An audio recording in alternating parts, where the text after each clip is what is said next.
Second, the president has said he'll sign it, but who the hell knows with him? He can change his mind on a whim. But third, and maybe most important, and I just had a meeting of 10 senators to discuss this, we got to make sure we get all of the Epstein files, all. They can't fuck around with this. They can't say, oh, we'll give you this, but there are legal reasons we can't give you that. And we are going to be pursuing them relentlessly to get everything. Welcome to the Jimmy Dore Show, everybody. Keaton and Russ from Due Dissidence here in for Jimmy while he is touring in Australia. And whenever he leaves, big things happen, right? Whether it's the LA fires or, there were a couple other examples of just big news that he skips town for. But here's a big one. U.S. House of Representatives overwhelmingly approves the measure to release the Epstein files, passing 427 to 1 with 5 abstentions. There it is. On this vote, the yeas are 427, the nays are 1. 2/3 being in the affirmative, the rules are suspended, the bill is passed, and without objection, the motion to reconsider is laid on the table. See, it was nice that they let an Epstein victim announce that it had passed. You know, I thought that was very nice. I thought that was very tasteful. I think that works. That works very well. So there it is, 427 to 1. Laid on the table. Boom. History made. A near unanimous vote, 427 to 1. Now, I know what you're all thinking. Who's the guy? Who's the guy who voted no? Well, that would be... And are they digging in his backyard right now? Yeah, well, they're always digging in this guy's backyard. This guy digs in his own backyard. The Honorable Clay Higgins, the one and only Clay Higgins from the great state of Louisiana, the only member of Congress who voted no on releasing the Epstein files. Here he is being asked, do you care more about the U.S. or Israel? And he says, that's like asking if I love my daughter or my wife more. Okay, so can you answer the original question? Who do you care about more, U.S. or Israel? There's no variance. It's like you asking, do you love your wife more than your daughter? Well, and you said it's a simple question. It is. Do you love your wife more than your daughter? I love the United States more than I love Israel. It's a very simple question. Great love, and you as a human being, you express that love, and you have core principles that drive you to your love for your wife and your love for your daughter. It's two different loves, but neither of them is greater than the other. You understand? Who's the priority when you're casting a vote in Congress, America or Israel? Priority is love, son. Well, it's a very simple question. You're not answering it. All right, now, if you'll excuse me, I must be going to make sweet love to my daughter. I mean, to my wife. So you got me all confused. Got me all flustered here with these confusing questions. Do you prefer Israel to the United States? That's like asking, would I rather fuck my wife or my daughter? How am I to choose what love is more powerful at any given moment? I'm sweating harder than I did when they shoved those matzo balls up my rear end for my hazing when I got initiated into the cult of AIPAC. Yeah, that's right. So that's the one defector who defied Donald Trump. Donald Trump, who at the last minute, of course, changed his tune on the Epstein files. But Mike Johnson, who voted yes, despite clearly not wanting to, as evidenced in every piece of video that has surfaced of him these last few days. Here he is expressing confidence that the Senate will do their job in covering up the pedo rings by stalling the bill so that it might not ever reach Donald Trump's desk. And if they don't stall the bill long enough to actually kill it, they will at least go through it and amend it to make it harder for more information to come out. So here is Mike Johnson saying, I've been in touch with John Thune in the Senate, and they're going to do what they can to cover up this sex trafficking ring. To do as a leader in a situation like this, I call my counterpart in the Senate, Leader Thune, and I talked him through this with him and shared our deep concerns. And of course, they share those concerns as well. And so I'm very confident that when this moves forward in the process, if and when it is processed in the Senate, which there's no certainty that that will be, that they will take the time methodically to do what we have not been allowed to do in the House, to amend this discharge petition and to make sure that these protections are there. The authors of the discharge did not allow us to do that here. That's the rules here. But in the Senate, they can correct it.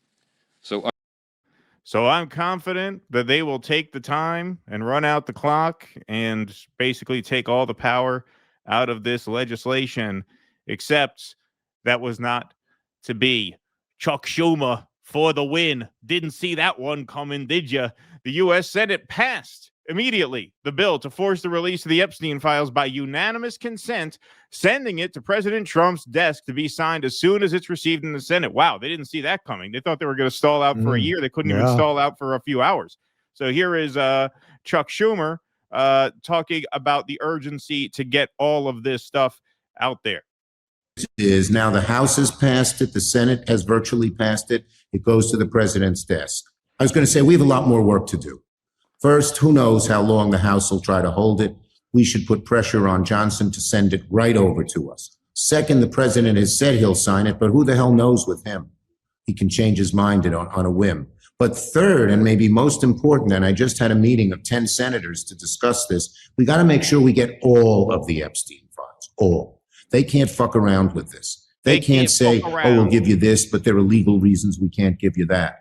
And we are going to be pursuing them relentlessly to get everything. Because I don't trust this administration. I don't trust Bondi. I don't trust Kash Patel. I don't trust the president. And they could screw around with this. It'll be all of our jobs to be on them and make sure that we get everything. Well, my pollsters have confided to me that the kids like the F-bomb, and with AOC breathing down my neck, I'm going to be using that very liberally going forward. So fuck you. That's right. I'm big and I'm strong and I'm tough and I have nothing to hide.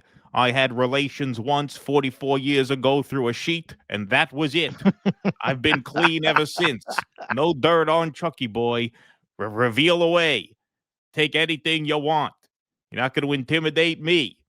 Congress passes bill to force release of the Epstein files. That's right. Representatives Thomas Massie and Ro Khanna, the bipartisan duo who co-authored the legislation and successfully forced the vote on the House floor, despite leadership's objections, had spent the past few days trying to drive up the vote tally to put pressure on the Senate. They forced the vote. They forced the vote. When did we hear? We've heard that phrase before.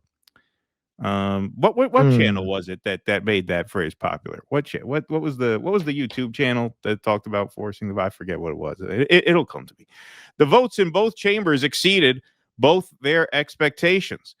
The bill would require the Attorney General to release in a searchable and downloadable format all unclassified records, documents, communications, and investigative materials related to Epstein and his co-conspirator, Ghislaine Maxwell, flight logs or travel records, people and entities connected with Epstein and internal emails, notes, and other internal Justice Department communications. Those records would need to be released not later than 30 days after enactment of the law. So once this law is signed by the president, the clock starts ticking, and they have 30 days to release.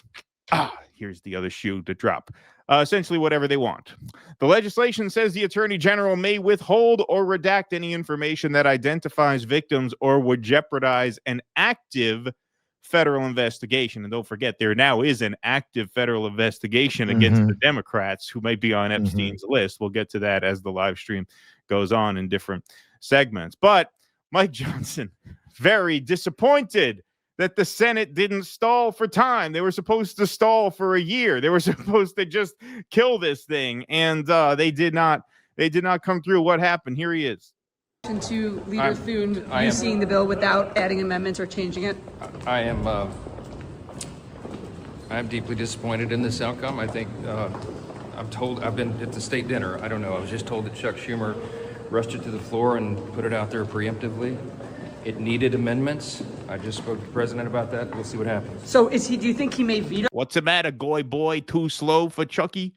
Too slow for Chucky? Too slow for the Chuckster? I snuck it by you. Out there preemptively. We can be sneaky. That's what they say. I just spoke to the president about that. You should have known. We'll see what happens. So do you think he may veto it? You say you spoke to the president? I'm not saying that. Is he supportive of it in its current form? We both have concerns about it.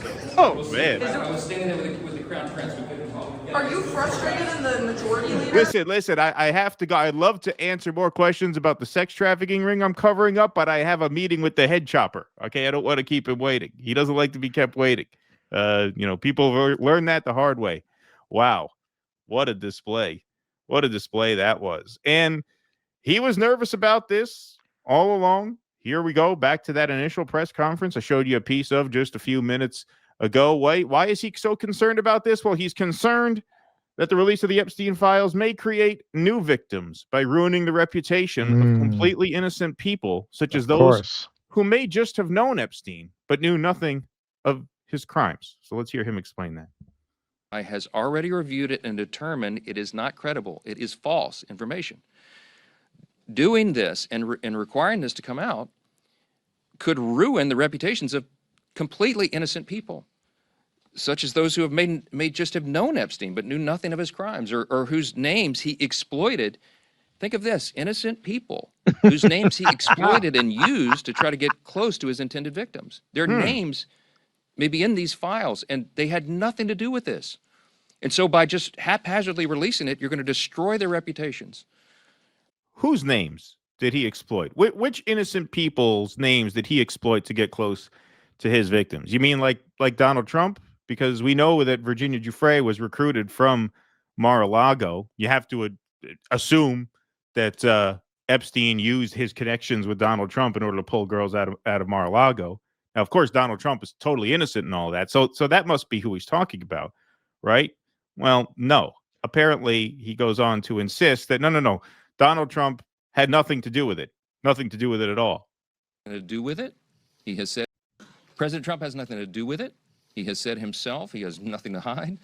And that's clearly what they've been trying to do. They're trying to attack President Trump. This is what they've done. They weaponized the justice system over the last several years to go after him, and this is their latest attempt. And it's just like Russiagate, except for the one small detail of he's guilty. For the one small difference that he actually did it. And let's not forget, there was at least one innocent alleged sex worker who, according to many accounts, including her biographer, was sleeping with Mr. Epstein, who now might be serving as the first lady. Yeah, right, exactly. We don't need to dredge all that up now. Somebody turned their life around. Run an innocent woman's name through the mud with such salacious gossip. Terrible. Yeah, pretty terrible. So the story of this is, of course, the story of Donald Trump having completely lost control of his caucus, of the Republican Party, not just of the MAGA movement, of the Republican Party as a whole. Don't forget, Mike Johnson wanted to push the Epstein files vote through via unanimous consent because he knew he didn't have the votes. He knew he was going to get a lot of defectors. And so he wanted to just push it through without people having to go on record, yes or no. Do they vote with the president or do they vote with their constituents and with the MAGA movement, who, of course, by and large, overwhelmingly wants the release of these files?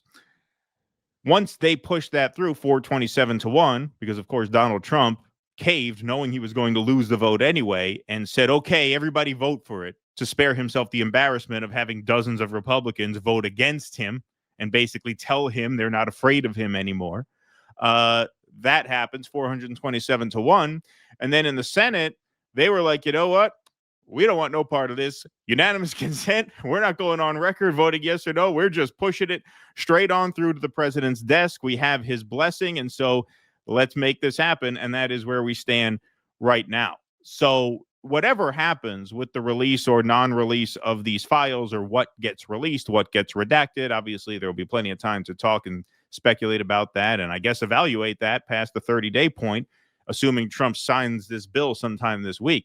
What you have here so far for certain that you can report on is that you could argue Donald Trump is really not the most powerful man in the Republican Party anymore in terms of the House and the Senate. Not really. Or was he ever? He doesn't. Well, he was in the sense that people were terrified to cross him, right? Sure. But now they're no longer terrified to cross him. They're not. Right. They're more afraid to cross their base than they are to cross Donald Trump, and that is a real testament to the leadership of Thomas Massie and to Marjorie Taylor Greene, and it's also a testament to the MAGA base, As much as like I never voted for Trump, my politics were never his. One of the things that was always frustrating as a progressive Democrat back in my more innocent times as one is that there would never be that momentum gathered within the party to actually force a reckoning like this. Yeah, Never. you It don't have happened any here. Masseys or Marjorie Taylor Greens. Right, exactly. So this would never happen on the Democrat side. We're going to cover much later in the show. The squad members won't even back a challenger to Hakeem Jeffries. They won't even do that. so that's what you have on the Democrat side, and this is a stark contrast. Whatever your politics, whatever your ideological differences are, you do have to give it up to both Massey, Marjorie Taylor Greene, and those handful of other defectors, the initial defectors, not the ones who did it when Daddy said but the initial ones who stuck their necks out. You got to give credit. Yeah, something like 4 or 5, something like that. Boebert. Yeah. You have to give them credit for pushing this issue and forcing the vote, as they say. This is an old question of leadership, whether it's better to be loved or feared. It's the old Machiavellian question. The problem with relying entirely on being feared is everyone is just waiting to chop you up into little pieces. Everyone fucking hates you. They hate Donald Trump. They have always hated Donald Trump. They were afraid of Donald Trump. They will use Donald Trump to push through the agenda of their donors. And that's where I question his power, because like any president, he's a spokesmodel for the actual interests that stand behind him. But insofar as he was executing the will of those donors, people didn't want to cross him. Absolutely. But they hated him. They absolutely hated him.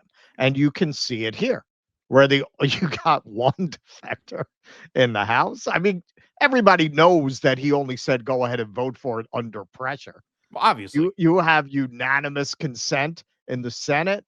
That's more than just, political self-protection, because unanimous consent, that doesn't even go on the record. So you can vote against it, right? Without your vote being registered. Right. Your vote doesn't matter. It doesn't count. Yeah. There's no right. record. Exactly. So they could have gone against it. They hate that guy, man. This was the first opportunity they really had to go like this to Donald Trump, and they all lined up to do it. That tells you a lot about where he is politically.